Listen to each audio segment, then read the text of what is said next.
Todavía recuerdo muy bien aquel momento. Una tarde de cumpleaños que debió ser cálida, pero que terminó tan fría que me mordió el corazón. A esta edad, uno no espera regalos lujosos, solo desea una mirada de gratitud, un feliz cumpleaños sincero del hijo al que le entregó toda su vida.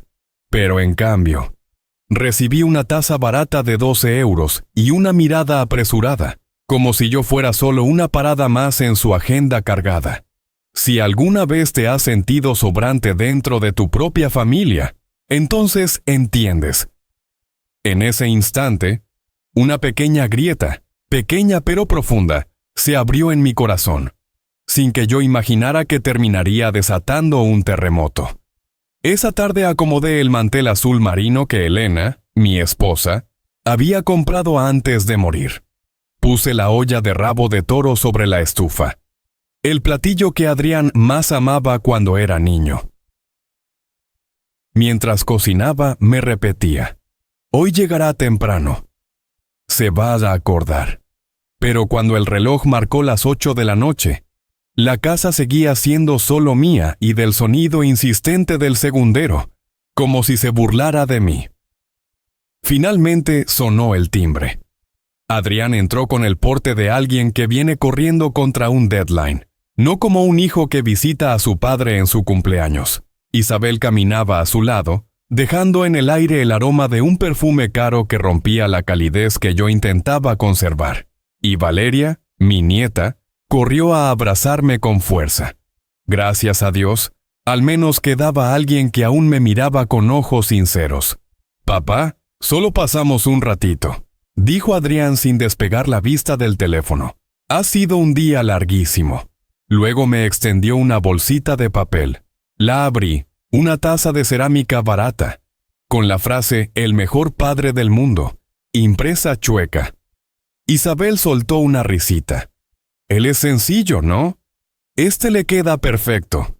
Lo escuché como si una mano me apretara el pecho. No era el precio, era la actitud. Esa manera de tratarme como una obligación, un trámite que había que tachar de la lista.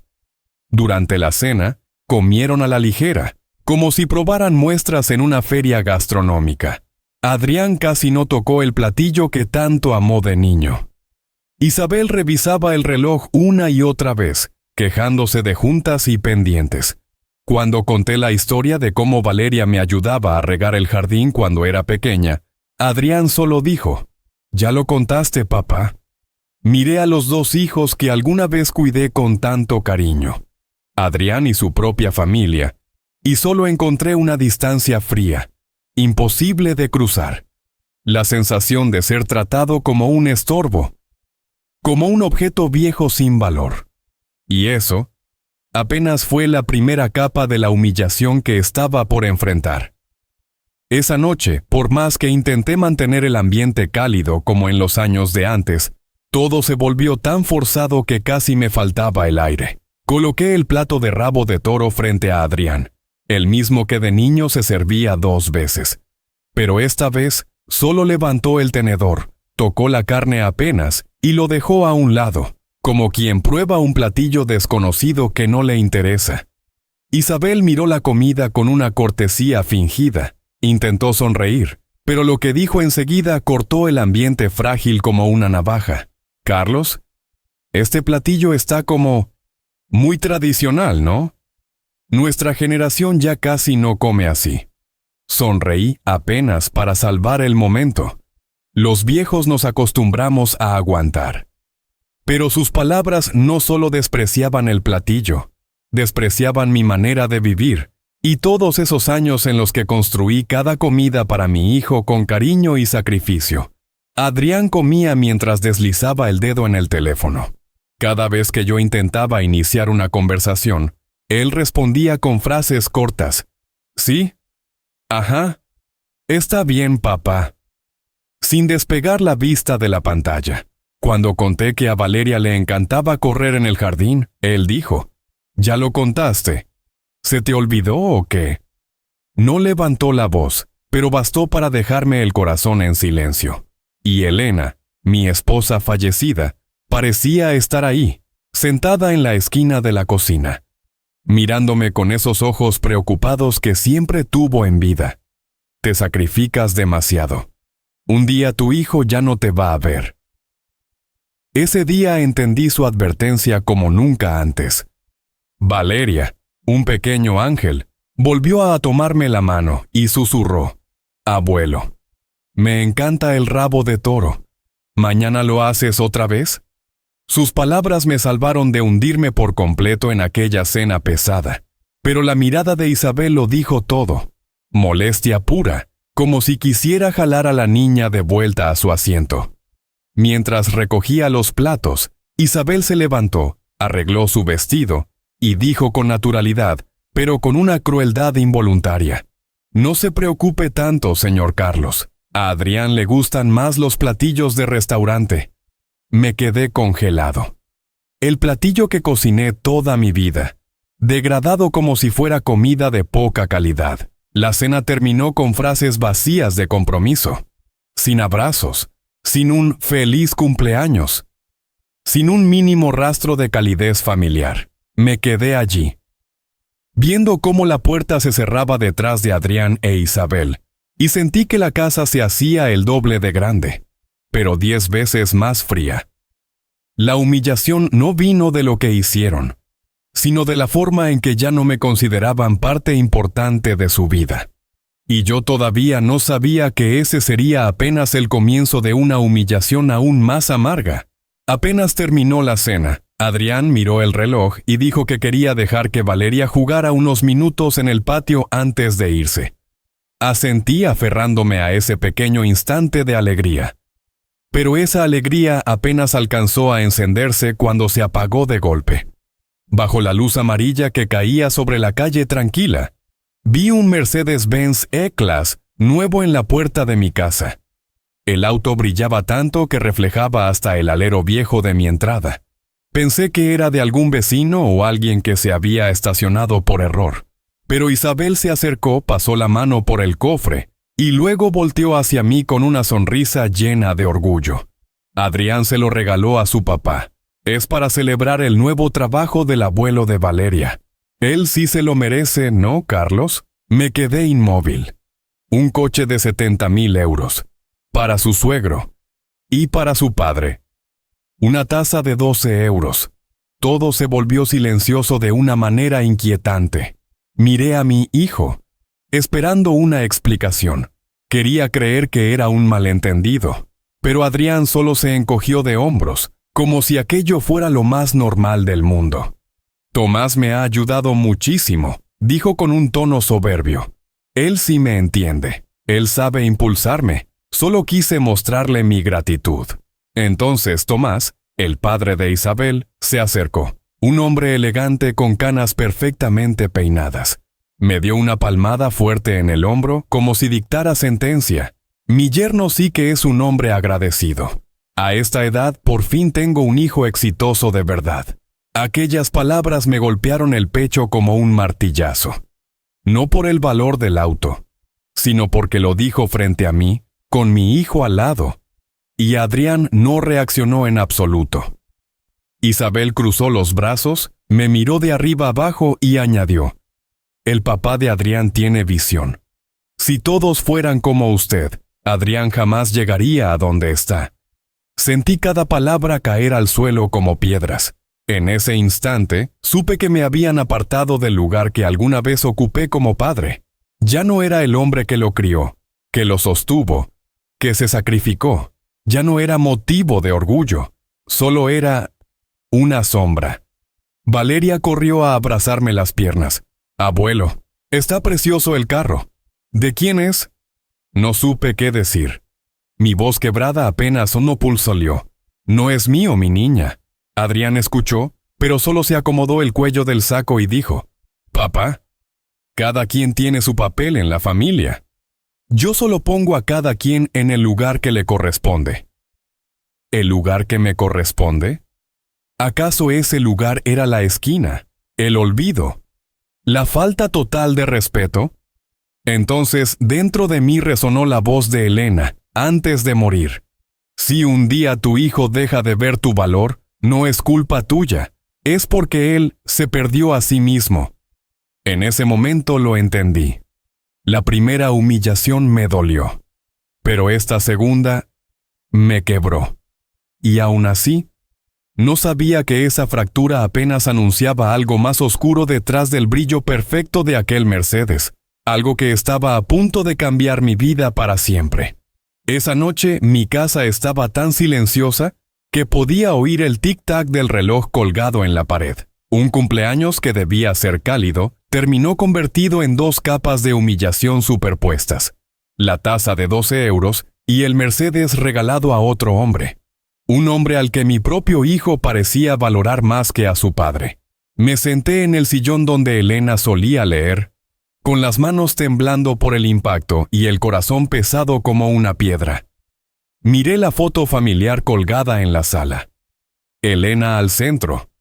Adrián de niño abrazándola del cuello, y yo sonriendo con los ojos de un hombre convencido de que todo sacrificio vale la pena.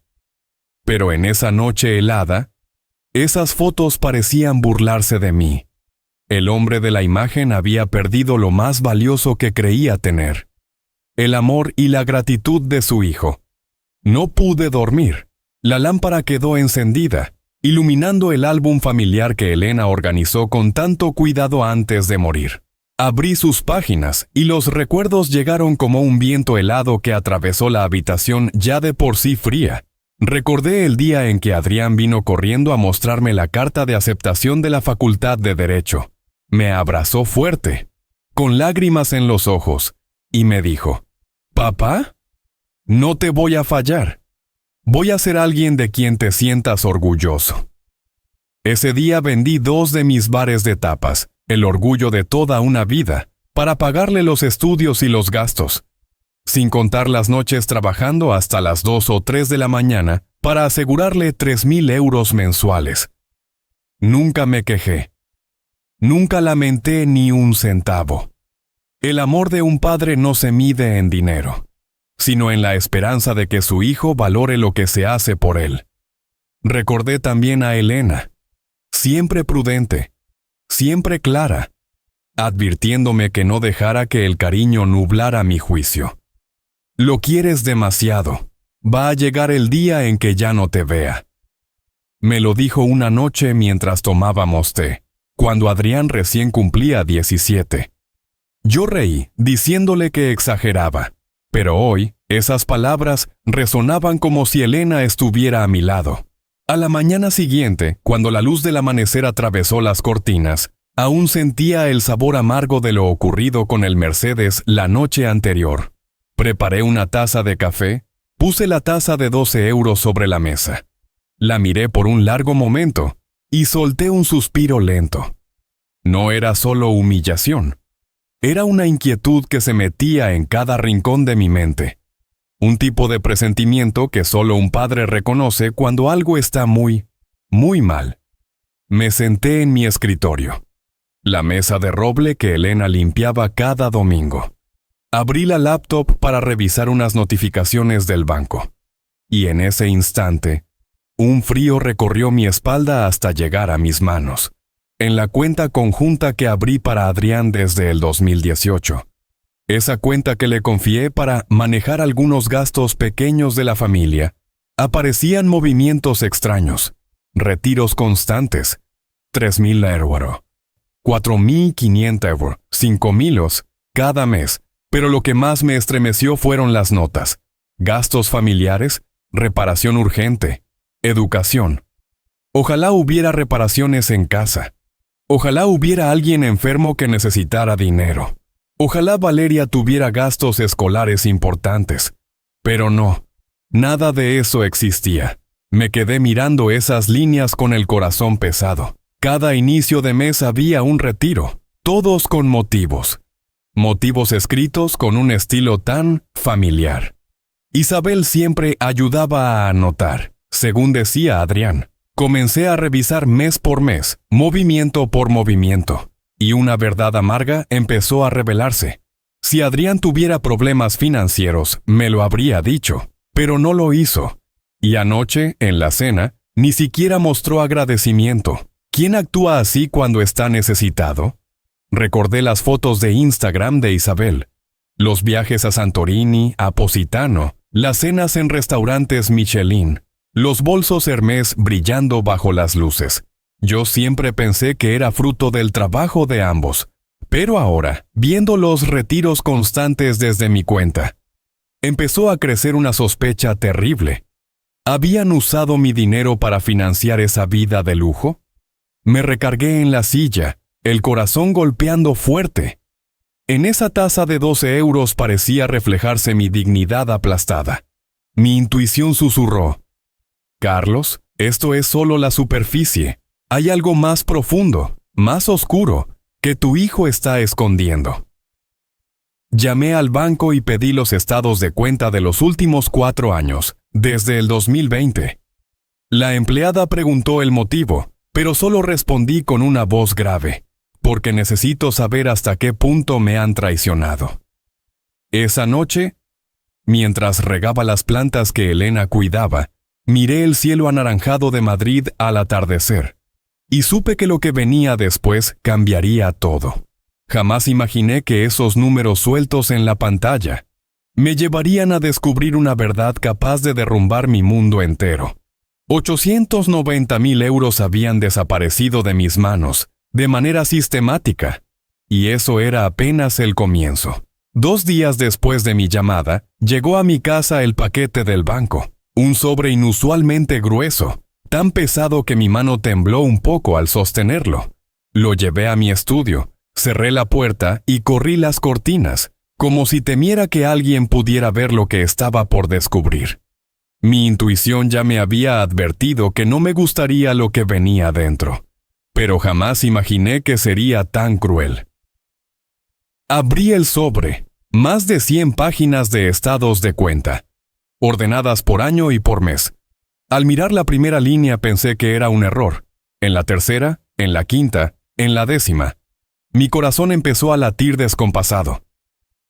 Enero 2020, retiro de 2.500 óseo, emergencia médica. Febrero 2020, retiro de 3.200 Eresor, gasto doméstico. Marzo 2020, retiro de 4.500 Lesleo, reparación urgente. Y así mes tras mes, con razones que sonaban muy razonables, pero que para mí, un hombre que vive solo, sin enfermedades, sin reparaciones en 5 años, solo significaban una cosa: mentiras repetidas de manera profesional.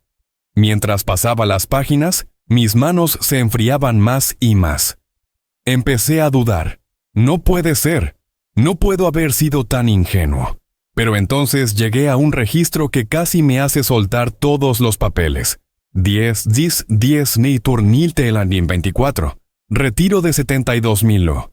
Inversión patrimonial urgente. 5 días después. Según recuerdo perfectamente, Adrián le regaló a Tomás el Mercedes-Benz nuevo. Me quedé mirando esa cifra mucho tiempo. 72.000 euros, retirados de una cuenta a mi nombre, para comprarle un coche al padre de su esposa.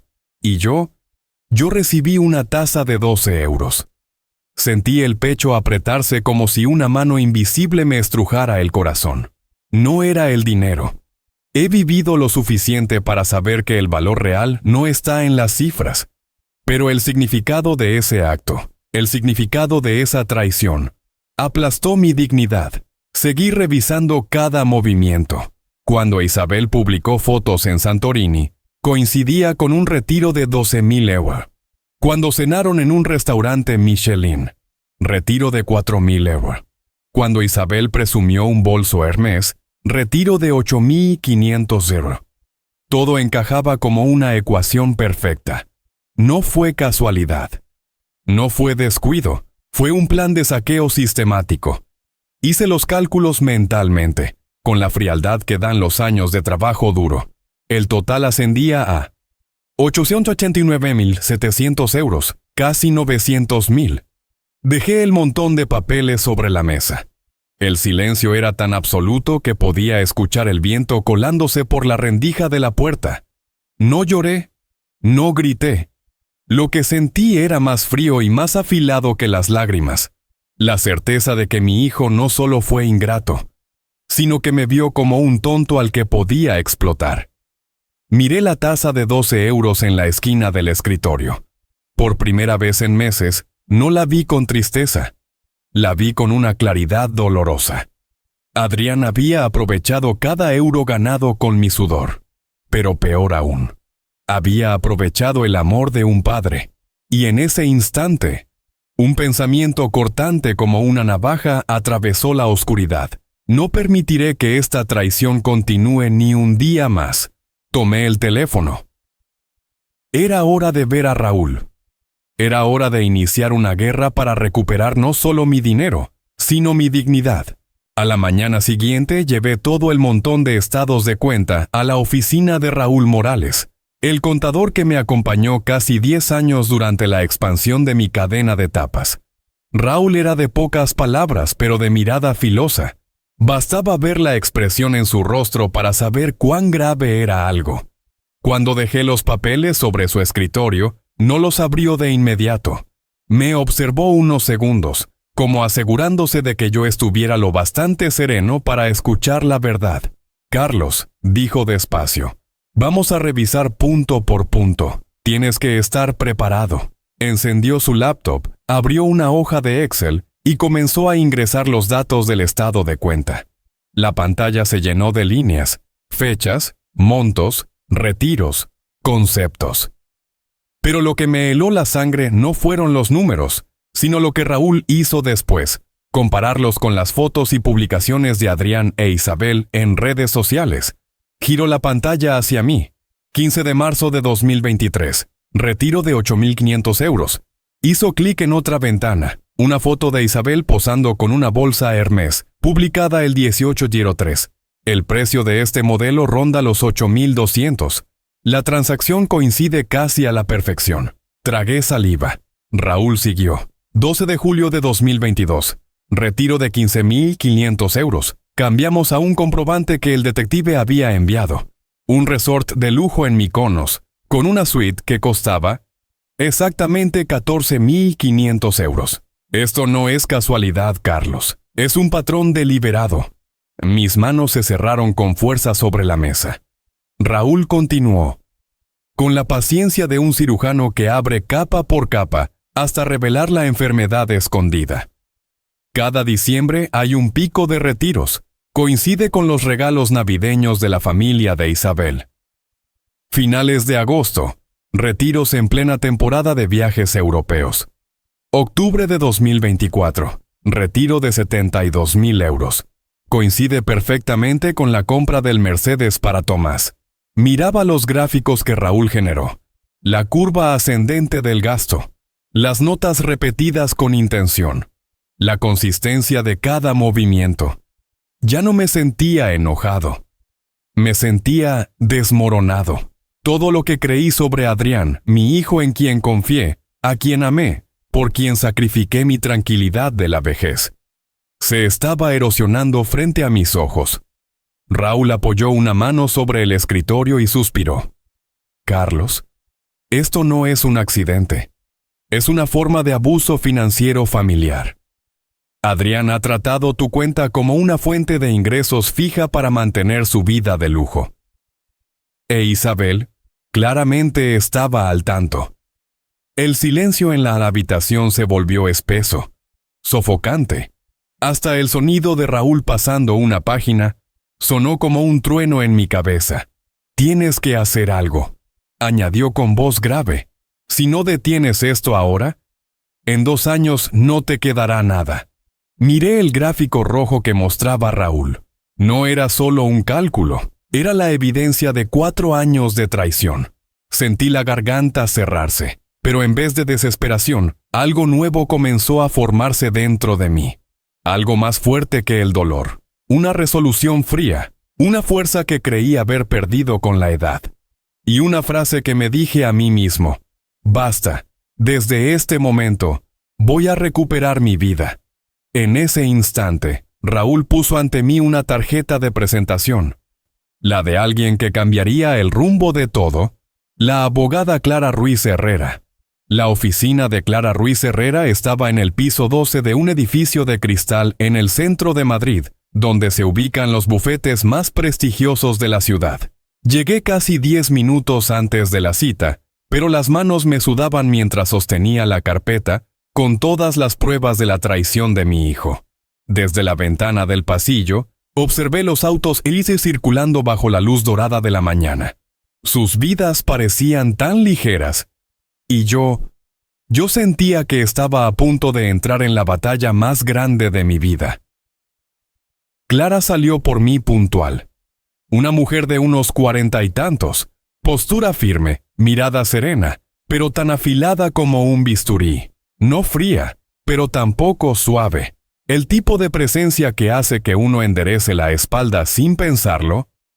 «Señor Vega», dijo mientras me estrechaba la mano. «Raúl ya me adelantó un poco, pero quiero escucharlo de usted». Le conté todo. La tasa de 12 euros, el Mercedes para Tomás, los retiros que sumaban 890.000 euros. Clara no interrumpió. Solo tomaba notas, asentía de vez en cuando. Cuando le pasé los estados de cuenta, los abrió uno por uno, y sus ojos se movían sobre las líneas como un escáner. Cuando terminé, dejó el bolígrafo, se recargó en el respaldo y entrelazó las manos. «Carlos», dijo, usando mi nombre por primera vez. «Esto es uno de los casos de maltrato económico familiar más claros que he visto. El patrón de gastos, las fechas de los retiros, la coincidencia con las actividades de lujo. Todo indica que Adrián e Isabel han usado su cuenta como si fuera propia». Agaché la cabeza. Sabía lo que estaba diciendo, pero escucharlo de una experta fue como sentir una mano cerrándose sobre mi pecho. Clara continuó, con voz firme. «Lo que más me preocupa no es el dinero que tomaron, sino lo acostumbrados que están a depender de usted. Si no actuamos ahora, en 2 o 3 años habrán acabado con todo». Y créame, abrió la carpeta y señaló el gráfico que envió Raúl. Ellos pensaban seguir, incluso aumentar los montos. Tragué saliva. Era cierto. Los retiros recientes eran cada vez mayores. Clara me entregó un plan dividido en 4 puntos, marcados con círculos rojos como una ruta estratégica. 1. Reunir toda la evidencia legal. Necesitamos un expediente sólido para protegerlos si ellos reaccionan en su contra. 2. Revocar por completo el acceso financiero de Adrián. Debe hacerse rápido, limpio y en todos los bancos a la vez. 3. Modificar el testamento y la estructura patrimonial. Mi recomendación es proteger a Valeria, no a Adrián. 4. Preparar una defensa por si Isabel o Tomás intentan presionarlo. La familia de ella es del tipo que se mueve por poder. No descartemos ataques legales o manipulaciones. Me quedé en silencio un buen rato. Clara me miró de frente sin apartar la vista. «Carlos, esto no es solo recuperar dinero, es recuperar su dignidad. Lo han herido de la peor forma en que se puede herir a un padre. Pero aún puede restablecer el orden». Levanté la mirada. Por primera vez en meses, no me sentí solo. «Haré lo que diga», respondí con firmeza. «Quiero proteger lo que me queda de vida, y quiero que Valeria crezca sin mentiras». Clara sonrió apenas. La sonrisa de alguien que ve a un hombre recuperar su columna vertebral. «Perfecto. Empezamos hoy mismo». Y al salir de la oficina, bajo el sol de Madrid, entendí algo. No había vuelta atrás. Había entrado oficialmente en la guerra. No para destruir a nadie, sino para salvarme de los años en que fui usado por quienes más amé. 2 días después de mi reunión con Clara, decidí enfrentar a Adrián cara a cara. Ya no iba a evitarlo ni a mentirme con esperanzas vacías. Reuní todos los estados de cuenta, los gráficos que preparó Raúl, las notas de Clara, y los guardé en un portafolios negro. Al verme en el espejo antes de salir, vi a un hombre viejo, demacrado por tantas noches sin dormir. Pero en sus ojos, en mis ojos, por primera vez en meses brillaba algo distinto. Una determinación fría. Fui a casa de Adrián por la tarde. Isabel abrió la puerta. Su mirada bajó al portafolios y luego volvió a mí, como si yo fuera una molestia inesperada. ¿Vino sin avisar? Su tono, como siempre, tenía un dejo de burla. Necesito hablar con Adrián, respondí, esforzándome por mantener la calma. Adrián apareció detrás de ella, con ropa de casa pero la misma expresión de superioridad de siempre.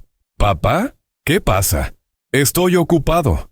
Tan ocupado que no puedes darme 10 minutos para explicarme qué pasó con 890,000 euros míos. Levanté el portafolio y lo miré directo a los ojos. El ambiente se tensó de inmediato. Adrián frunció el ceño.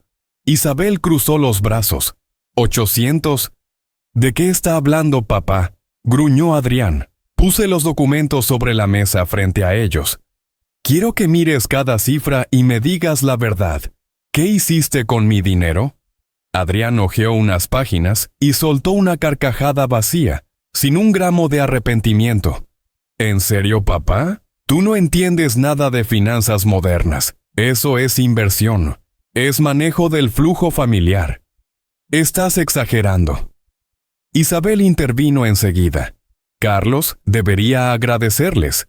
Gracias a esos gastos, la imagen de Adrián en el mundo legal se elevó muchísimo. ¿O cree que lo respetan por su bar de tapas? Sentí como el aire se escapaba de mis pulmones. Pero antes de que pudiera responder, Adrián se apoyó en la mesa y se inclinó hacia mí, con desprecio evidente.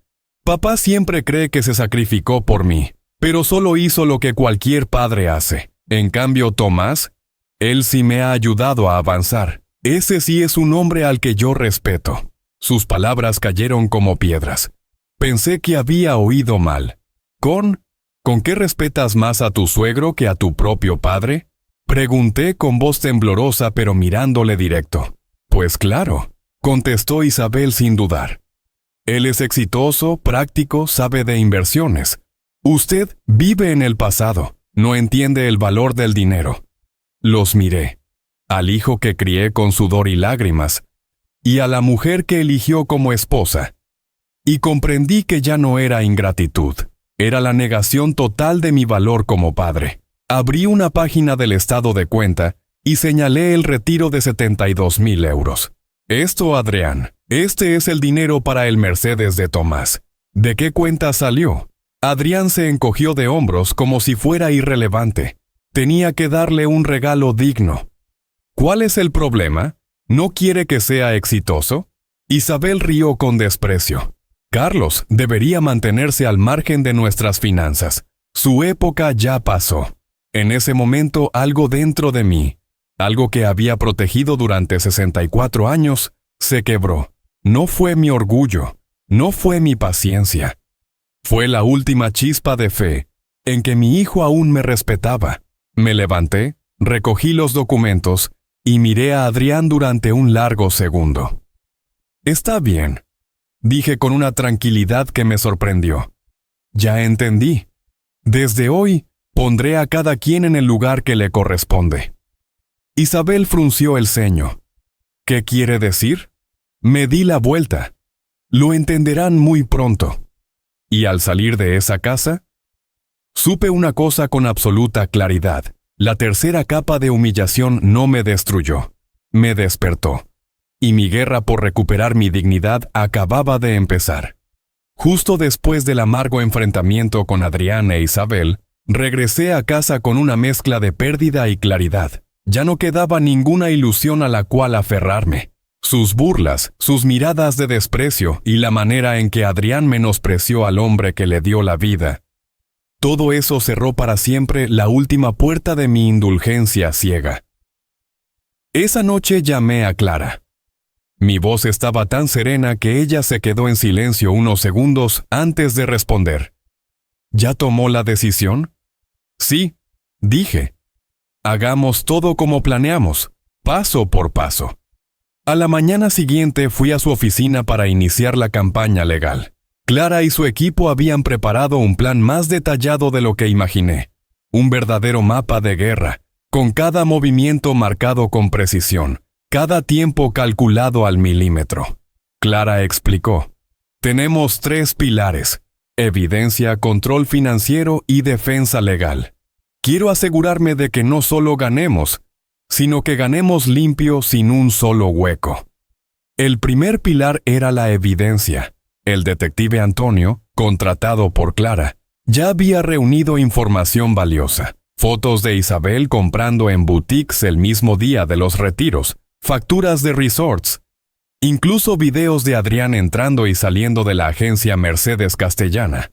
Cada pieza coincidía con un retiro que Raúl había identificado. Al ver esas pruebas juntas, sentí que estaba viendo un documental sobre la traición de mi propio hijo. Luego, Clara me pidió revisar todos los documentos de autorización bancaria, poderes, tarjetas adicionales, firmas digitales, claves de acceso que alguna vez le entregué a Adrián.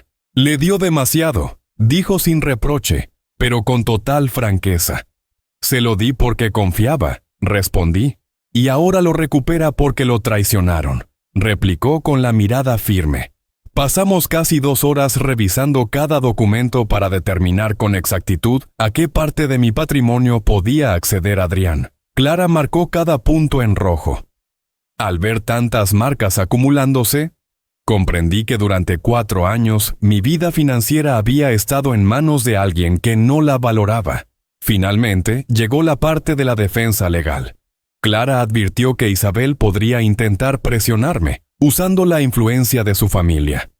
Especialmente Tomás, dijo, no soltará tan fácil a su gallina de los huevos de oro. Asentí, conocía su carácter. Conocía ese tipo de hombres que ven a los demás como bienes útiles. Al terminar la reunión, Clara me observó con atención. Carlos, sigue doliendo, pero ese dolor se está convirtiendo en fuerza. Lo puedo ver. Me levanté, estrechando la carpeta con decisión. No es para vengarme, Clara, dije. Hago esto para recuperar mi vida. Y para que Valeria no crezca aprendiendo esa idea torcida de lo que significa respetar. Clara inclinó la cabeza. Entonces empecemos. Y desde ese instante, mi campaña legal quedó oficialmente encendida. Una guerra no para destruir a mi hijo, sino para rescatarme de la ceguera que me había consumido durante demasiado tiempo. El 28 de noviembre amaneció más frío de lo habitual. El cielo de Madrid tenía un tono gris suave, como si anunciara un cambio importante en mi vida. Clara me esperaba en el vestíbulo del edificio, con una carpeta gruesa en la mano. No necesitábamos hablar mucho.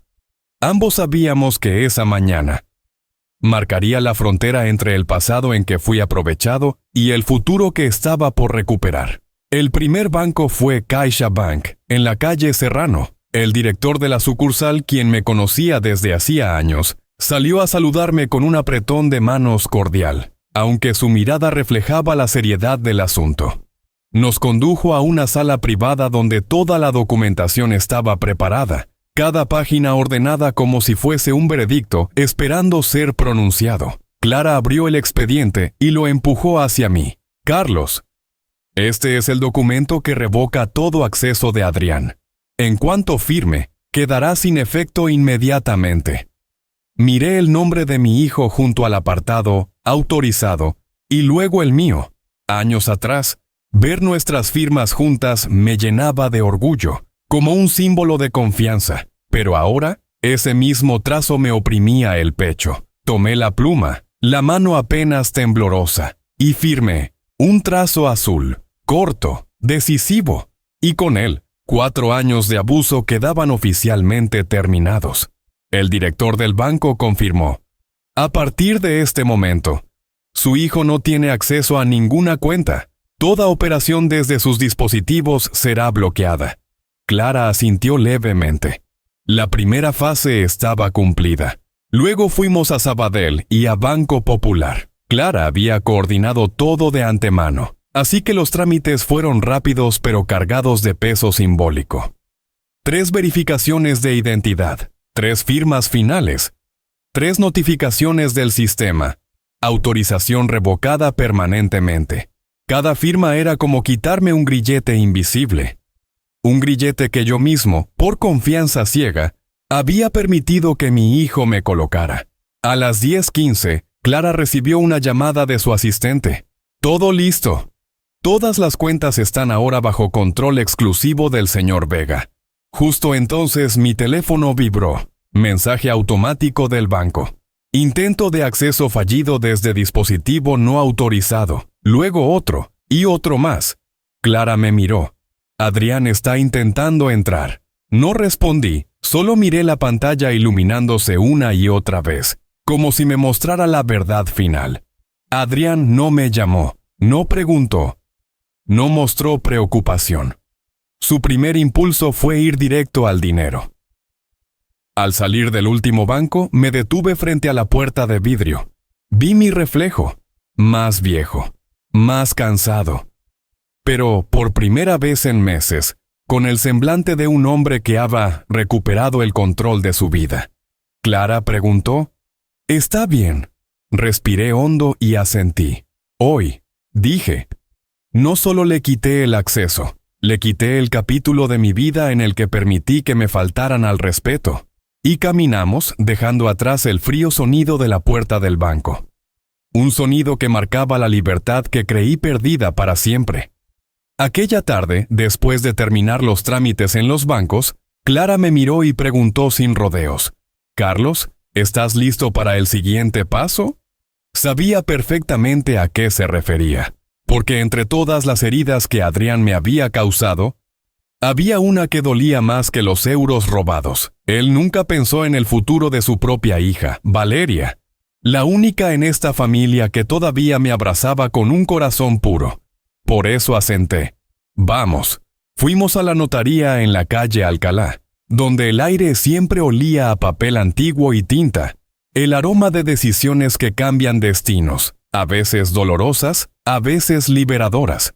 El notario, un hombre de cabello plateado y voz cálida, se levantó para saludarme. Conocía a mi familia desde hacía años. Cuando Elena vivía, habíamos firmado allí nuestro testamento conjunto. «Señor Vega», dijo con suavidad, «me imagino que hoy no es un día fácil». Le respondí con una sonrisa tenue. Nos sentamos y Clara abrió la carpeta con el borrador del Nuevo Testamento, preparado la noche anterior. Cada línea estaba escrita con precisión, sin palabras innecesarias ni espacios ambiguos. Primer punto. Adrián quedaba excluido de la herencia. Sin condiciones, sin excepciones. Una sola frase, corta pero afilada como una navaja. Se excluye de manera expresa a Adrián Vega Santos de toda participación testamentaria. La leí 3 veces. No para entenderla, sino para recordarme que estaba haciendo lo correcto, aunque me punzara el corazón. Segundo punto. El 60% de mi patrimonio se destinaría a 2 fundaciones que apoyan a adultos mayores víctimas de abuso financiero por parte de familiares. Clara susurró, «Carlos, no solo te estás salvando a ti, estás salvando a otros como tú». Sentí los ojos humedecerse. Tercer punto. El 30% se colocaría en un fideicomiso a nombre de Valeria. Solo podría acceder a él cuando cumpliera 25 años.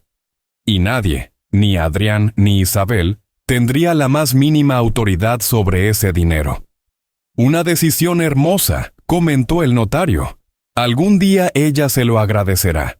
Sonreí. Por primera vez en semanas, sentí alivio. Valeria merecía un futuro libre del egoísmo que habían elegido sus padres. Último punto. El 10% restante se reservaría para el mantenimiento de mi casa, la única que aún guardaba el calor de Elena. Cuando todo quedó claro, el notario puso la pluma en mi mano. «Señor Vega, esta firma cerrará un capítulo y abrirá otro». Inhalé profundamente y firmé, un trazo ligero, pero con el peso de una montaña desprendiéndose de mi pecho. Clara apoyó una mano en mi hombro. «Carlos, hiciste lo que muchos no se atreven. Cortaste la herencia del traidor y protegiste a la única persona que de verdad te ama». Me levanté y miré por la ventana, donde el atardecer dorado teñía Madrid. En ese instante entendí que no solo había cambiado un testamento, había redefinido lo que significaba la palabra familia, tal como Adrián me obligó a aprender. Por lo general, la caída de una persona sucede por un gran acontecimiento, pero para Adrián, comenzó con pequeñas grietas que, en apenas 3 días después de que le cortara todo acceso bancario, se convirtieron en un verdadero deslizamiento de tierra. La mañana del 29 de noviembre, mientras preparaba café, mi teléfono vibró sin parar. No eran mensajes del banco como la noche anterior, sino llamadas de Adrián. Miré la pantalla pero no contesté. Sabía perfectamente lo que estaba sintiendo. Y quizá por primera vez en su vida, estaba enfrentando aquello con lo que yo había convivido durante años. El silencio que duele. Al mediodía recibí un mensaje de Raúl. Hubo varios intentos de transacción desde la tarjeta adicional de Adrián, todas rechazadas. Imaginé la escena. Él frente a la caja, entregando la tarjeta, y oyendo por primera vez en su vida una frase que jamás había tenido que enfrentar. Transacción no aprobada. Y así fue. Esa misma tarde, el detective Antonio reportó que a Adrián le rechazaron el pago en una gasolinera sobre la Castellana. Llamó al banco frente a los empleados, molesto, levantando la voz. La gente mirando. Él perdiendo la compostura. Isabel tan avergonzada que regresó al coche antes de que él terminara la frase. Esa noche, otro mensaje de Raúl. Intentó acceder a la cuenta desde un dispositivo viejo, bloqueado. Y al día siguiente, Isabel publicó una historia insinuante. Hay gente que no sabe hacerse responsable de su vida. No decía nombres, pero todos sabíamos a quién se refería. Solo vi la pantalla y suspiré. Cuando el dinero se acaba, también se acaba la fachada. Y la verdad era simple. Isabel nunca amó a Adrián. Amaba el estilo de vida financiado con mi dinero. Para el fin de semana, la situación era tan crítica que Adrián tuvo que vender el reloj Cartier, que le regalé en 2018, cuando ganó su primer caso. Lo empeñó en una casa de compraventa cerca de Gran Vía, por menos de la mitad de su valor. Antonio grabó la escena desde lejos, y no quedó ahí. El mueble donde guardaban vinos caros apareció en venta.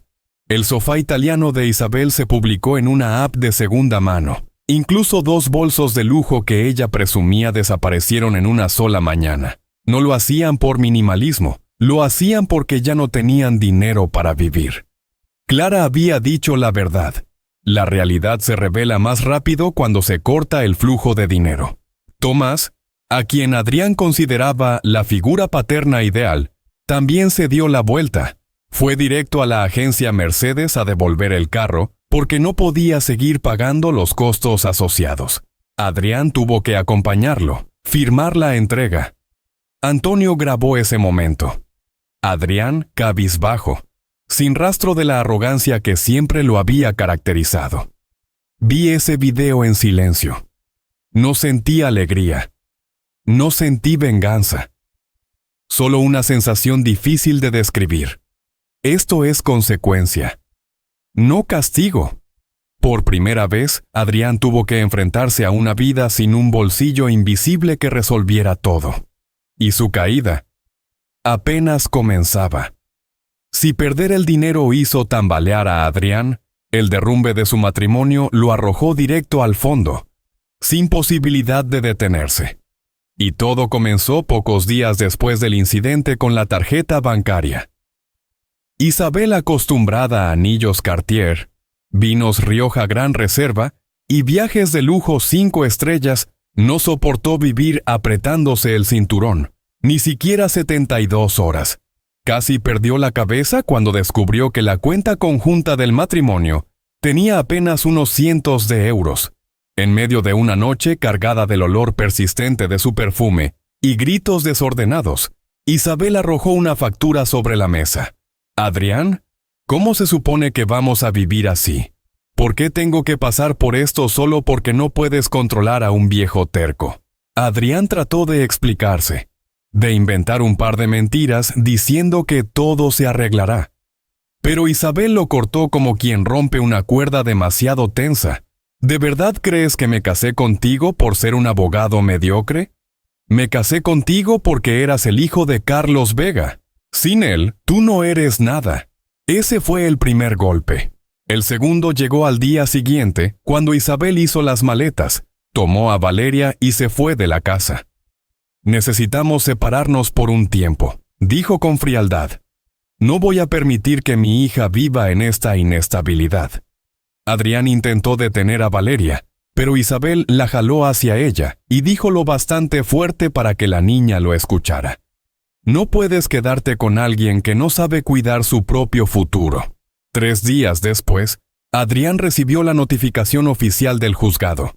Isabel había solicitado el divorcio, exigiendo la custodia exclusiva, una pensión mensual, el uso exclusivo del departamento, y alegando como causa principal la inestabilidad financiera de Adrián. Lo más amargo era que todos sus argumentos se basaban en esa situación económica. Una situación que ella misma había provocado al empujar a Adrián a usar mi dinero para construir su vida de lujo durante 4 años. Pero Adrián no tenía cómo defenderse, no tenía pruebas, no tenía dinero para contratar un buen abogado, y ya no contaba con el apoyo de Tomás, quien le dijo por teléfono con total frialdad: «Hijo, un hombre debe valerse por sí mismo. Mi familia no puede seguir cargándote». Ese fue el tercer golpe. Los días siguientes fueron una serie de escenas que Antonio, el detective de Clara, grabó. Adrián desvelado, sentado solo en un departamento cada vez más vacío. Los objetos que Isabel presumía iban desapareciendo uno a uno: el sofá italiano, el equipo de sonido, los relojes suizos, incluso sus trajes hechos a la medida. Adrián vendió cada cosa, con la mirada perdida de alguien que ya no reconoce su propia vida. Al ver esos videos, hubo un momento en que tuve que detenerme, no por compasión, sino porque entendí que esta era la lección más dura que la vida había decidido cobrarle. Una tarde gris, Antonio envió el último mensaje. Isabel se llevó todo. Adrián está solo. Su estado emocional, muy mal. Me quedé viendo ese mensaje un largo rato. Una parte de mí se desgarró. Otra parte se alivió. Porque por primera vez, Adrián estaba enfrentando la realidad sin el dinero que durante años había utilizado para tapar sus errores. La vida empezó a recuperar cada regalo indebido que él recibió, uno por uno, y ahora estaba pagando con lo que más despreciaba: su familia, su honor y el respeto de su propia hija. En los días posteriores a que finalizáramos los primeros trámites legales, sentí como una densa neblina comenzaba a disiparse de mi vida. No era alegría, no era triunfo, era paz. Una paz que había olvidado por completo desde que me dejé arrastrar por el torbellino de abusos de mi propio hijo. Por las mañanas me levantaba más temprano de lo habitual, preparaba café, abría la ventana para dejar entrar la brisa fresca del pequeño jardín. Al ver las flores que Elena había plantado, algo en mi interior se aflojaba. Había una suavidad en esa imagen que me recordaba que la vida aún tiene rincones tiernos, si uno se detiene a mirarlos. Comencé a dedicar tiempo a cosas que antes había descuidado. Reparé la reja de hierro que rechinaba desde hacía meses. Quité el polvo de la estantería que Elena mantenía impecable. Y, sobre todo, pasé más momentos con Valeria, la única que aún conservaba un corazón limpio en medio del caos de los adultos. Valeria venía a visitarme cada fin de semana. Corría directo a mis brazos, como si mi casa fuera el refugio donde podía respirar sin miedo. «Abuelo, te traje un dibujo». Era un dibujo de los dos bajo el naranjo del jardín. Trazos torpes, colores chuecos, pero ahí había algo que el mundo de Adrián había perdido por completo: amor verdadero. Cuando la llevé al jardín, ella me tomó la mano con fuerza y preguntó: «Abuelito, ¿estás triste?». La miré a los ojos, grandes, brillantes, y acariciándole el cabello respondí: «No, mi niña, porque tú sigues aquí». Gracias a Valeria entendí que la vida no se mide por lo que uno pierde, sino por lo que permanece a pesar de todo. Y no solo Valeria. También volví a ver a viejos amigos, los que estuvieron conmigo cuando Elena murió. Almorzamos juntos, hablamos de fútbol, del barrio, de la vejez. Nadie preguntó por dinero. Nadie quería nada de mí más que mi compañía sincera. Por las noches asistía a reuniones de apoyo para adultos mayores, víctimas de abuso financiero. Al escuchar sus historias, entendí que no estaba solo en mis heridas, y cada vez que compartía la mía, alguien asentía, como si se viera reflejado en mis palabras. Ya no sentía vergüenza por haber sido aprovechado. Solo sentía alivio, porque al fin había salido de esa sombra dolorosa, y en ese remanso de calma, supe que estaba listo para el siguiente capítulo de mi vida, uno en el que Adrián ya no ocuparía el centro, pero donde aún había espacio para la bondad y el perdón. Unas 3 semanas después de que Isabel se marchara de la casa y los bancos bloquearan por completo el acceso financiero de Adrián, recibí la llamada que sabía que tarde o temprano llegaría. Solo que no imaginaba cuánta desesperación traería consigo. El teléfono vibró una y otra vez. En la pantalla apareció el nombre de mi hijo. Lo miré largo rato en mí antes de deslizar el dedo para contestar.